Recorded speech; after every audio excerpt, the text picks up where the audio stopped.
पावणेसांक सुमार आमकां कळ्ळें कोणें सांगलें आमकां येवन जाल्यार अशें उजो लागला दिसता दवर येता म्हणून.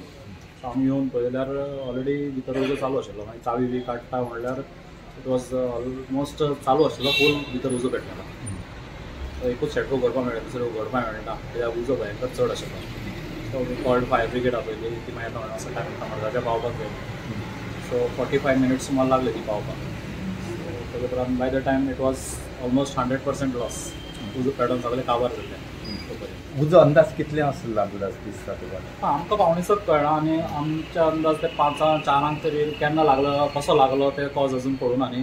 सो कितल्यांक भितर स्टार्ट जाला खबर ना, कित्याक ऑलरेडी आमी एक शटर उगडले तेन्ना भितर सगळो उजोच आशिल्लो आनी चिमणींतल्यान बी खूब धुंवर येवपाक लागलो ती. आनी आमी 6:15 उगडल्यार सगळो किती लॉस बी किती आसता? लॉस भयंकर जाला. 100% एक वस्त ना ओवर जाला. पयल्यार कळटलें तुमकांच सारकें. So may be at least 60-70 estimate अजून काडना, बट म्हजे रफ आयडिया 60-70 लॅक्स तरी जावपाक जाय. Loss we are working on that. कित्याक एकूच सुद्दां वस्त तशें उरलें अशें ना. Full fire. तुमचो होच धंदो? आनी हय, म्हजो होच धंदो. सद्या 2 वर्सां जालीं चालू करून, 2-2.5 वर्सां. इट्स बॅड लक. तुजें नांव कितें? म्हजें नांव निलेश पंचोडकर. हांव प्रेमायसीस ओनर.